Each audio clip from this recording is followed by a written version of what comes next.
Alright, welcome. So today we have CHAAC. He has been highly requested. So let's get right into it, talking about his abilities and how they kind of intertwine with building CHAAC. Starting with his passive, after doing 5 successful basic attacks, the next ability will cost no mana. First off, you might think this might be worth building into like an attack speed build. Honestly, it's not worthy because attack speed builds don't really increase the damage of your abilities, so you'd be sure doing probably more abilities, but they're not going to do as much damage.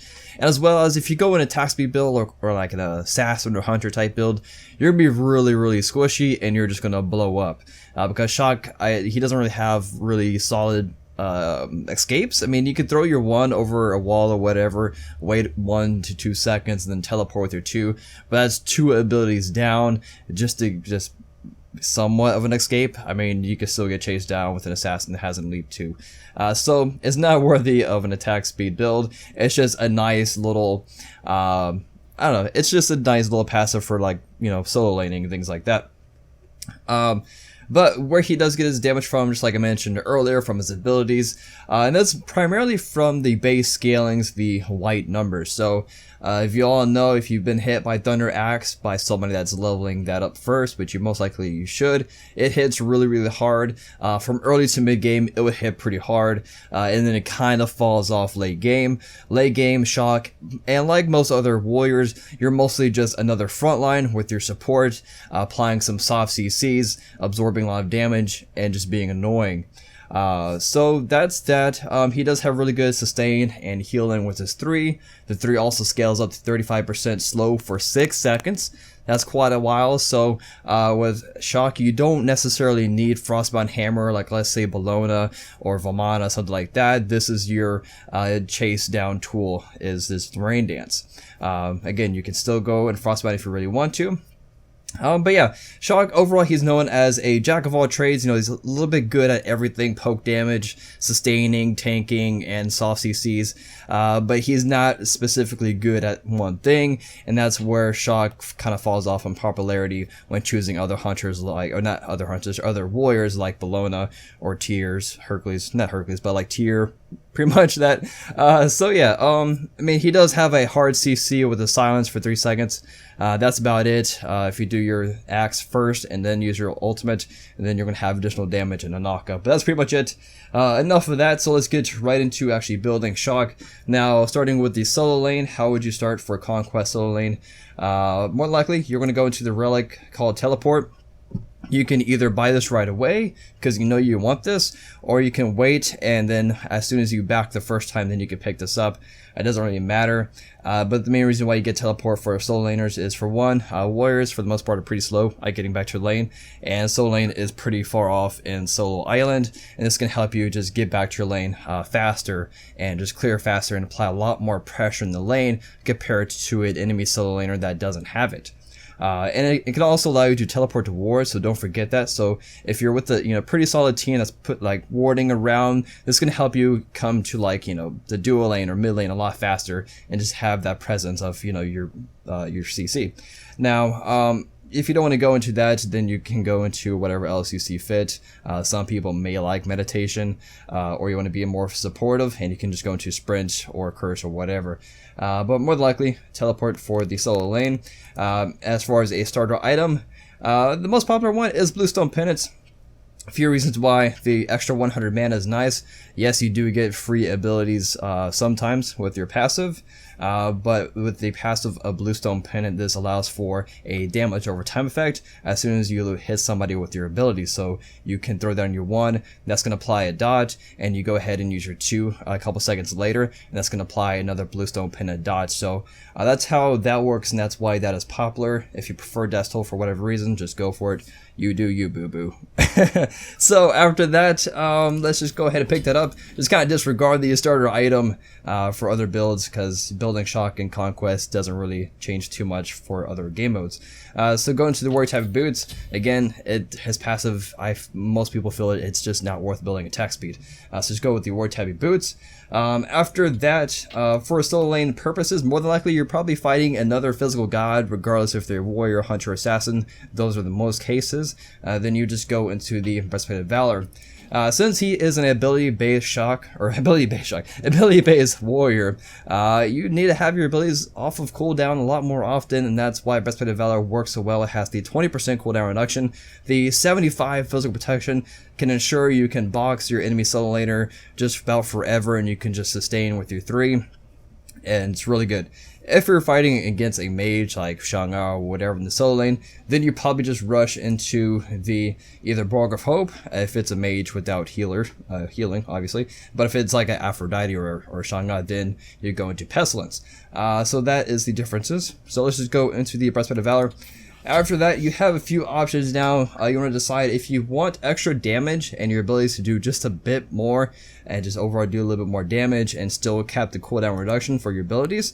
Then you go into the Yoan's Wrath. This is your go-to item if you want to, bring up your damage just a bit and still have that full cooldown reduction, which is 40%.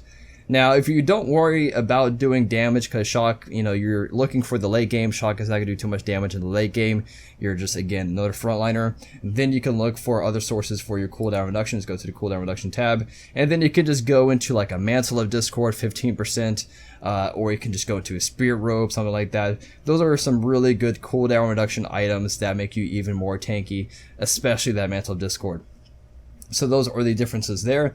But let's just say, just go with the most common, the Yoan's Wrath. After that, regardless if you go into Yoan's or these other defensive cooldown reductions, typically you'll probably see another magical protection item, but more so if you're going into the Yoan's Wrath. So you definitely need a magical protection item, and the best one right now is the Borg of Hope. Allows you to have a nice HP shield once you reach below 30% HP, and it sticks around for 20 seconds. So let's say if you hit your 3, it heals back up, and you're still gonna have your shield for that remainder of the duration. Now, let's say if you're laning against a warrior, but they can heal or they have high health regeneration, like Vamana or an enemy CHAAC or Hercules, then you go into the Pestilence, offering still that magical protection that you wanted with Borak, except you can also be pretty effective against the enemy warrior that can heal a lot or regenerate a lot, and that's why you would go to Pestilence. Now, if you want to be overall more support and your actual support is not going to Heartward or they can't build it yet, but you can because you're ahead, then you can go into the Heartward Amulet. Those are the differences between those 3 magical protection items, and why would you pick each one. If you're fighting against like a magical hunter, by that I mean like Freya's, Kronos, or Sol, then that's when Runic Shield would be probably the better bet. So for now, let's just go into the Borg of Hope. After that, again, it's most likely going to be towards the late game, and again, you just want to be tanky, and that's when you would just go more than likely into one of these cloaks and robes, since all these items are really good. Magi's maybe not so much, is probably the least common item picked up from all these trees. So again, you probably just go into either a Mantle or Spirit Robe. The thing, if you go into Spirit Robe with the Yoans and Breastplate, is you're going to be overcapping cooldown reduction by 10%. So if you don't mind overcapping that or overcapping the 15% by going Mantle, then sure, you're going to have a lot of protection, and the passive is really, really good as well. So you can go into that. Hide the Urchin, it's another alternative good protection item. It's just you don't want to get a late game unless the match is going to last like 76 minutes, and then you can still build up your stacks. Or if you're the winning team and you're getting a lot of kills and assists, that's when that's effective. But yeah, so that is pretty much it for that. Now I do want to cover, actually that's not it. If you don't want to go into more protections, back up a little bit here. If you don't want to go into more protections, then that's when the case you're probably go into like a Tion's Bane, something like this. This would be like more of a Bruiser, right? Because you have physical and magical protection, you have 40% cooldown reduction, you have a little bit of flat pin, you have percentage pin, and you have, some power to it. So this would be the Bruiser build, and then you'll just sell the starter item mid to late game whenever you feel like it's not effective and you want to sell it for some gold to finish an item. Then you sell that again for some, other items. If you want to go a little bit crazy, you can go to Void Shield. You can be more supportive to the team that way. Now, there are some good flavor items to pick up if you don't want to go with the meta and you just want to just do your own thing. So let's just go into the movement speed with the boots. And go back to the recommended just to get these items quicker. Mystical Mail. Mystical Mail, if you are going to pick up this item, for one, it's a little expensive, so it's going to take a while to build it. And again, if you are going to build it, you probably want to get it early to mid-game at most, because the 40 magical damage on the Ura will fall off as the game progresses, because most of the guides have magical protection scaling. So as the game goes on, they're going to have more. Therefore, that 40 is looking a lot less. But another reason why it's really effective, and probably the reason why it's on the recommended, is you are able to slow all targets near you up to 35%, and that can ensure you can easily get the Mystical Mail or effects on those targets and cause a lot of damage. This item is super effective early game. Trust me, it's really good. Now, and the other one I wanted to mention is the Shield of Regrowth. It's really cheap. That's good. 30 physical power and 30 physical protection. The protection is not too much. The physical power is alright. The cooldown reduction, it has like a lot of alright type of stats as far as the number values. But the passive, you're going to have a lot of fun with the passive. As soon as you heal yourself with your 3, you have a 35% increase in movement speed. So not only you can slow your target up to 35%, you have 35% more movement speed for 4 seconds. So you can chase down your target super fast like that. And this cannot occur once every 10 seconds, which, how long can you have your ultimate up? Probably every 10 seconds if you go full cooldown reduction, somewhere around there. So yeah, you can have a lot of fun with that. Those are the good flavor items. As Shin size on here, I don't really know how I feel about it. I mean, the item as a whole is good. So after you finish, all your Bruiser items and things like that, you could probably pick this up as a last item. But let's say if you were to go to like a Mystical Mail build, you'll probably get that right after. Regardless of the game mode, and then you probably still go into maybe like Yoan's Wrath, and the build wouldn't really change too much, I'd imagine. And then you can just go into like, this will allow you to easily get these cloak items and benefits from the cooldown reduction. So it'd be maybe something like this, a little bit of mix of damage and whatnot. Another damaging item that you can go into, again, to change up the meta and go into, some fun items would definitely be Transcendence. It's up to you when you want to get it. It's effective early and late game because, again, the stacks aren't super important. It's just based off mana. So let's say if you're level 20, you buy this, it's still going to give you like 71 physical power. It's ridiculous. And this will allow you to do a lot more ability damage. And that's pretty much it. Hopefully I covered the relics. I've covered multiple builds and also multiple items and how they're effective and when they're effective. It's up to you on exactly when you want to build it. Some simple rules. Cooldown reduction, if you want to get the maximum usage out of the cooldown reduction items, you definitely want to get it early to mid-game to ensure more abilities overall and total in that match. Stacking items, for the most part, earlier you get them, the better, since you can start building up the stacks. And yeah, level priority, like I mentioned before, you probably and most likely will cap out your 1, and it's up to you if you want to cap out your 2 or 3 next. If you cap out your 2 next, you probably have faster clears. Just for the 1 and 2 combination. The 3 also just great for sustain if you value sustain more, and ultimate pretty much at all times. You could probably skip some levels to cap out your 1 or 3 or whatever you want. So that is how that pretty much works. One last start that you can go into if you want to be hyper aggressive in the early stages of the game, you can go into the Bluestone Pennant, and this is for Conquest.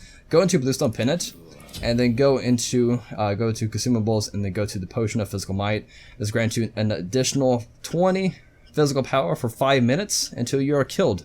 20 might not seem a lot, but in the early game it's quite a bit. It's almost like an item, like you're gonna be so far ahead in the early stages of the game. So you go into these 2 items. If you do this, you pretty much want to get a kill, because the potion costs 450, and ideally if you don't get a kill or don't invade a lot of jungle camps, you are behind 450 gold to your enemy solo laner. So that's that. Just looking for maybe like early ganks, get a kill, it'd probably be worth it. Jungle invades, just be really aggressive, and this can really improve your clear time also in the early stages of the game. So that is it. I talked for long enough. Like 14 minutes. It's probably like the longest build video for season 3. So I'll see you guys so much. Sorry this video is so long, but I wanted to cover a lot. And thank you guys so much for watching, and I'll see you guys next time. Peace.